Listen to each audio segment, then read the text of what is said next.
Alright, hey everyone, here's another game. Let's give this one a go. I think I'm gonna try the English. I've been playing the English now, experimenting with it. I used to play E4 all the time for almost 10 years. I exclusively would play E4. However, the English seems to be interesting to me right now. Also, for the longest time, I wouldn't say I was afraid of the Sicilian, it just intimidated me, and then I started to delve in. I found a love for the Night Off, and the rest is history. So I've started to explore hypermodernism, which is interesting because one of the first openings I memorized almost all of the variations. Sadly, I don't remember most of them now, because when you just don't practice something, it falls out of the memory sometimes. But that was the Brady, which is classic hypermodernism chess theory. So I started to play the Sicilian, and then I started to see, I fell in love with gambits all of a sudden. Evans' Gambit, I like the Giocopiano. It's not a gambit, but it's similar theory as far as queenside development for white.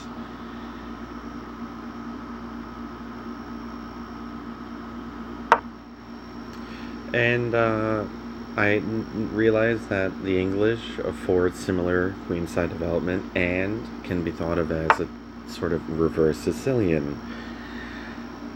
So taking that into consideration and my love of hypermodernism at its core and not being afraid of playing gambits anymore, I decided to try this as an opening for white. I also, by playing games like the Giocopiano, the Evans' Gambit, and just simply a standard open game, I learned how to gain, exploit, take advantage of, you name it, everything that tempo affords white. White moves first, white starts with tempo, I hold it, I gain more through gambits like the Evans' Gambit, and it's just tempo, tempo, tempo. So taking that and then undercutting it, and instead using a development, like by playing, I have to stop talking, I'm using too much time, by playing the English, which sacrifices tempo for a development purpose, which is sort of the reverse theory behind the gambits, which is interesting, because I can do both. So I'm trying to combine those two. So it's pretty much overwhelming tempo advantage for white. I want to find an opening for white in a system, and a developmental system that gains me such a tempo advantage. Black is almost powerless, and a win is nearly inevitable. But of course, there's always mistakes and blunders, but I like this development that we have right here. If you notice, if you look at my queen side, I have 3 pawns on the 4th rank. That's pretty darn strong, in all fairness. Alright, at 4 minutes, he is... Okay, it's not that bad. He's about a minute and a half ahead. We can chalk that up to me commentating. Alrighty. Alright, so now, if you notice, the knights were supporting each other just before I moved my queenside knight, but that support is great. It's seen in hypermodern theory for black, and as we can see for white in reverse. It is usually a black-themed position because of its tempo gaining advantage, but when used as white, it can be deadly. And the repositioning of the queenside knight, as you're... he might be sensing something, I don't know. Now, as you can see, there, I needed that second defender, so now I have 4 defenders and 2 attackers, or 3. Sorry, I forgot the pawn. Now, this is interesting. If I take with the bishop, he'll have to capture back with his bishop, because it's going to fork his queen. Yeah, I want to get his bishop off, and I want to play knight forward. Now, queenside or kingside. The advantage of kingside is it opens up the bishop diagonal for my light squared bishop that I have placed at g2. Alright, let's try that. Let's experiment with that. This is a kind of new territory, I will admit. Alright, I already see an interesting queenside development. There, b5. Let's see. Now, of course, he can just capture my knight, which he does. Alright, that's fine. Was kind of considered as, you know... Okay, now, he would be wise to probably play a takes b, because if I capture back with a takes b and he takes my rook and I capture with my queen, he'll win my knight. So that would be a pretty good idea for him. He doesn't do that. Alright. Of course, I probably would have taken c takes b. Alright, now... This is debatable if it's a good move or not. People don't like to open up their kingside defense after castling kingside. Same with the queenside, unless it's slight development like Black just did there. But I am aggressive with white. Let's see here. Kind of like that. Yes, you know, I don't typically create isolated pawns, but since this is pressuring his queen, I'm going to kind of try to just... It's almost like sacrificing position for repositioning your opponent's critical pieces, such as a queen. I'm going to probably already consider that pawn sacrifice and try to do something along those lines. Yeah, see, pushing it to e6 right now is just...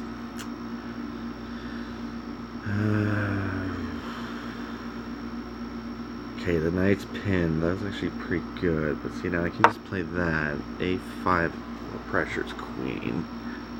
Now, queen to c5 seems actually pretty good. Maybe he'll do that. I mean, that's just the first thing that popped in my mind. When I look at it some more... Yeah, see, he thinks that's a good idea, too. I do think that's a good idea, but this is one of my favorite moves. I do it with black and I do it with white, but with white it would be queen to b3. I also play queen to c2. That's queenside development. Again, this is the idea that kingside castling is safest. And, oops. Oops, I dropped a knight. Let's see, I was commentating. However, now I can... Oh, and that checks. Ooh. Oh, I blundered. Oh, well. But this is the idea that you have a safe kingside castle and you do a queenside development for white or black. And then you do it in a hyper-modern technique. So your kingside bishop development is more passive, but along that long diagonal, as we see here with bishop at g2. A little embarrassing, I dropped that knight. Oh, well. I haven't made a video in a while. Let's see.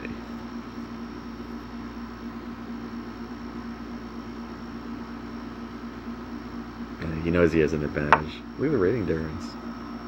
Oh, interesting. That's interesting to see. Now I can do this. Oh, no. That gives off the rook at a1. See if he sees that.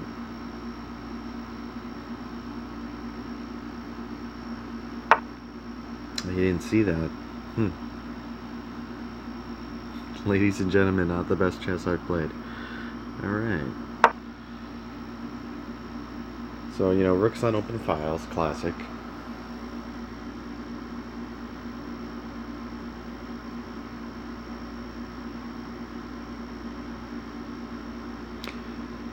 Unless he does something I need to be concerned about, I'm probably going to file my rooks up. Which would, of course, be my rook at e4 moving to d4.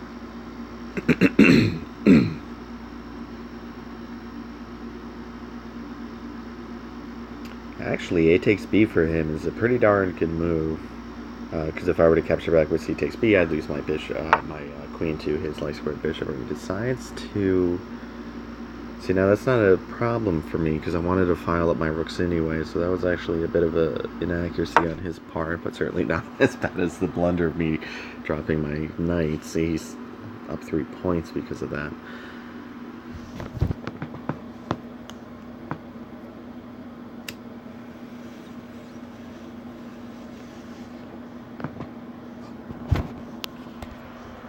I do have a slight time advantage. He's almost down a minute now. So now he kind of just handed me that one. That's a nice move. A number of reasons why. It's supportive. It attacks. It's just a really nice move, I think. It was a good response.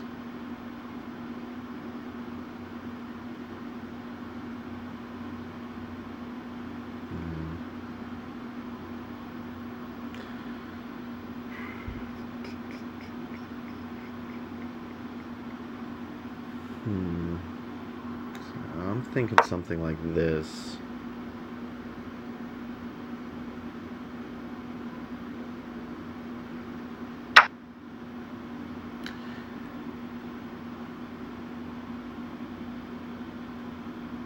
Yeah, I just saw why that was a bad move. Certainly not one of my best games. Yeah, see, now he has F4.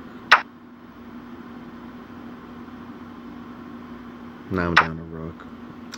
Probably not gonna win this. Just give it a shot. He's got 2 pawns he can choose from. I think he should go queenside and then get pick up A5 too. Yeah, he does. Damn.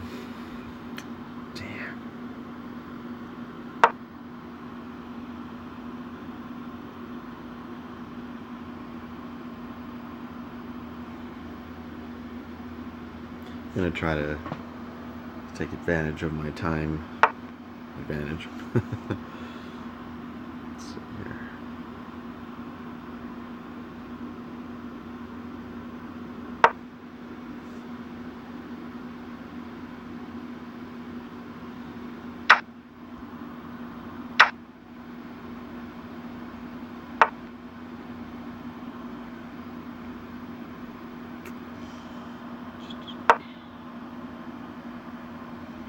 Yeah, he's gonna win.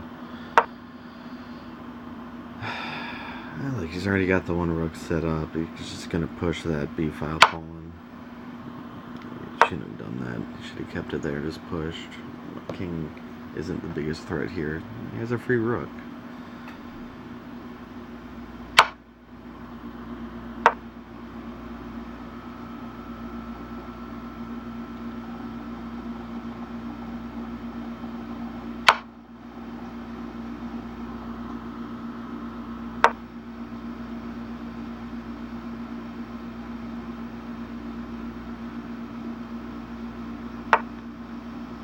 That was a good move.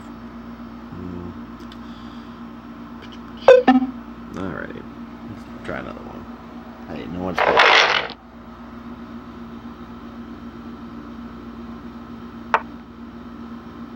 Interesting. It's very hyper modern. That's atypical. I don't know why he did that.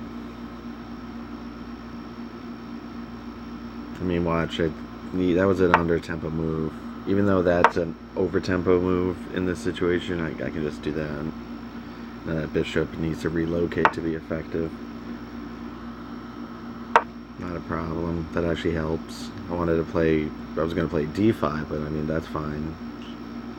Because I wanted to play knight to d7. I didn't want to get in the way of my bishop. I could have taken his knight, you know, and stacked pawns early, but that was such a... He just played such a poor opening. I'm just trying to take advantage of my development tempo advantage. That was a good idea on his part. Definitely a good idea. Yeah, you know, we're gonna do that. So now he needs to play something like c4. c4 would be a great move. Alright, okay. Play c4. Now Of course, as I mentioned, that was where I wanted to play the knight again. Very hyper modern. Encoded bishops, supported open position knights, one in classical, open chess theory.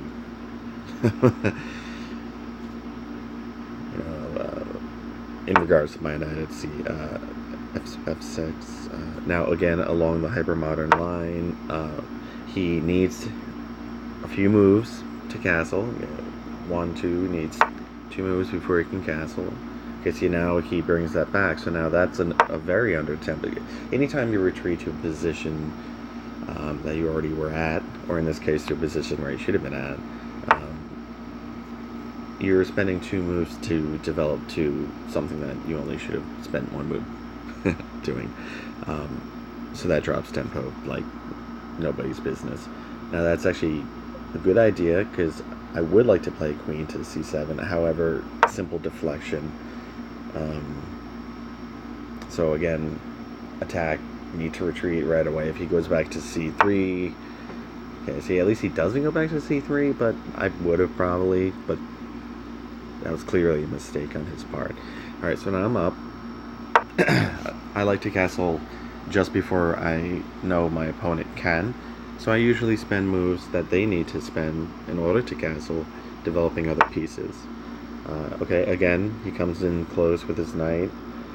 Don't need to do that, but he's giving me the free ability, if you will, to do that, and it's not a bad thing to do anyway, but I would usually not waste, if you will, a move doing that unless I needed to.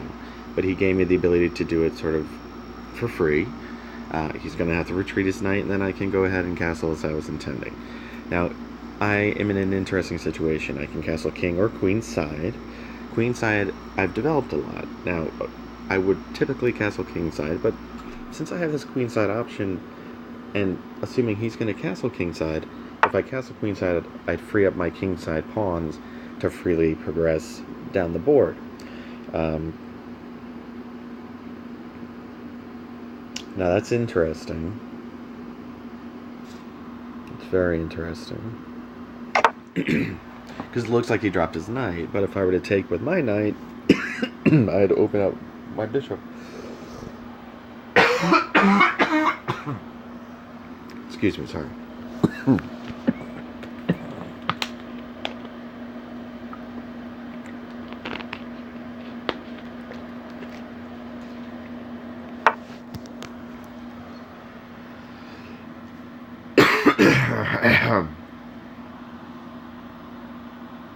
Yeah, let's see now. Yeah. I guess you forgot about that.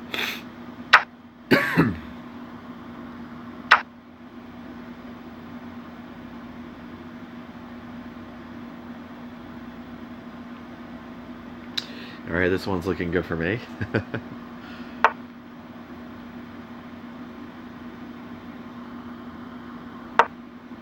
I'll take that. It's okay. I mean, I still have tempo. When do you retreat and still have tempo? Well, this situation. Alright, I'm just gonna play a little passive for a bit. I want to see what he's gonna do so I can... Alright, so he's opening up his king side quite a lot. He probably wants to play something like g5 after this to pressure my knight. In fact, if he did, I'd have to play something like knight to h7. Any other square, e4, they're all attacked.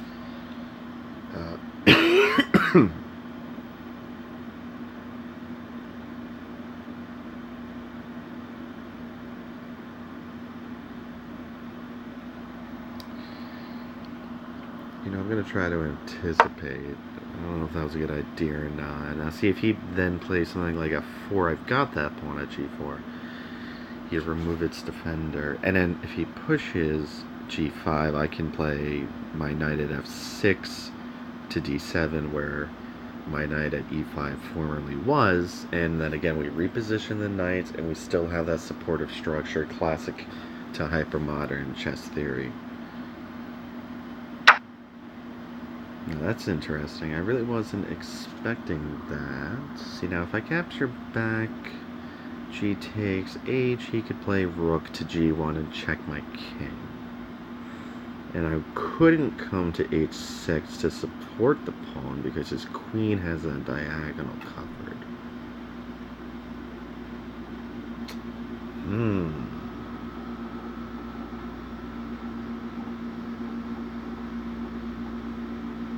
You know what? I'm gonna do it. There's this sort of like retreat repositioning you can do in situations like this. Of course, the king would probably come now to the h file, and then the rook would come to the g file because his rook's probably going to come to g1, like I said, and give check. So we're going to then push back to the corner and then resupport that file that's open and just hold off, you know?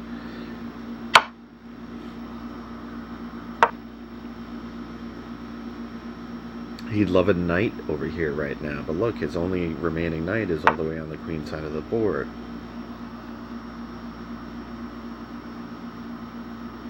See, none of this is a problem here. Now he's lost that rook. He's effectively lost a rook. That was an interesting idea, but if had he come queen to e3, he could have then defended the rook. That's a very interesting idea, I have to admit.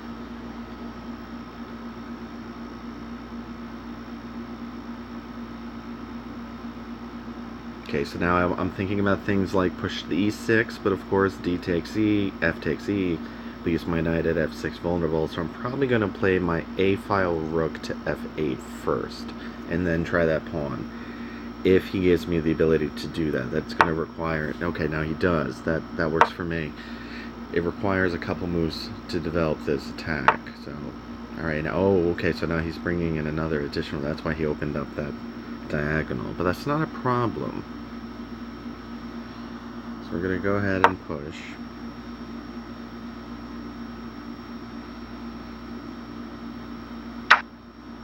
This is actually working out quite good for me. Now his only safe square is h3 for his queen, it looks. I wonder if he sees that. Oh, no, he can take the pawn at e6. He does do that. That's fine. Because then that lets me play this. So now it's a pawn for a pawn. I have a nice time advantage here. A minute and a half is quite comfortable when it comes to this fast style of chess known as blitz. Let's see, I have a number of things I can try. You know, I can play bishop to g4 to, you know, block his rook on the file. I could play my knight to f4, the one that's at f6, to do the same. And both would then be supported by each other, the bishop and the knight, that is, in either development. So I have the idea here is complete continual connectivity, supportive in a defensive manner of your pieces while also attacking. So you're defending while you attack. I mean, how could that not be almost unstoppable? So you really limit your opponent's squares that they can move to, and if you limit your opponent's mobility and ability to develop,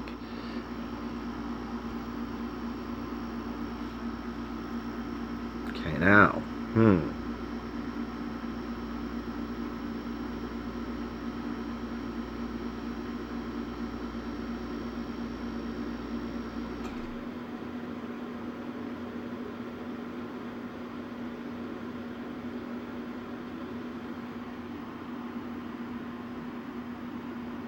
it's interesting.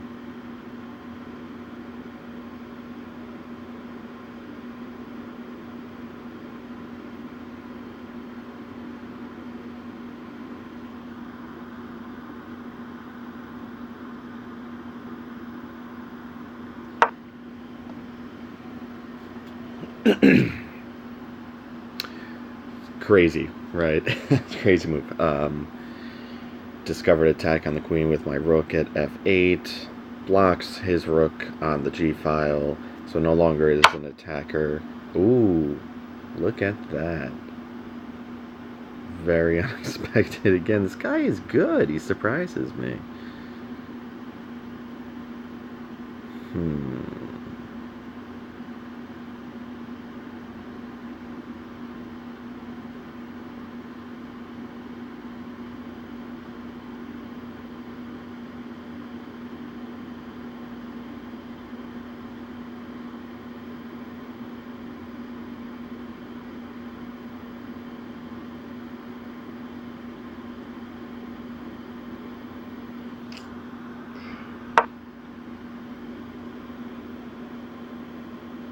This is tough.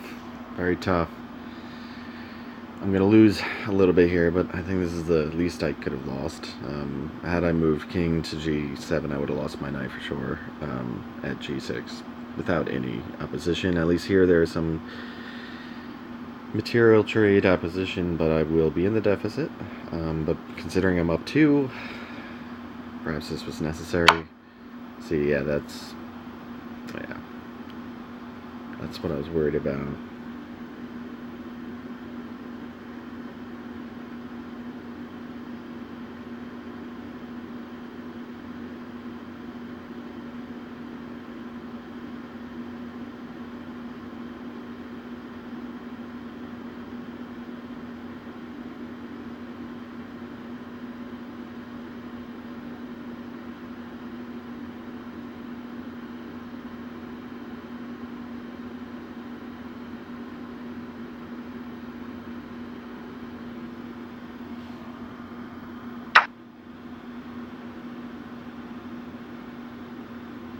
No. Damn it. That loses. Yeah, so that loses. So queen takes knight, checkmate. Damn it. No, it's not checkmate. Just really sucks. Queen. That was a mistake. You should have played queen takes f8. I don't know what the hell he just did there. Well.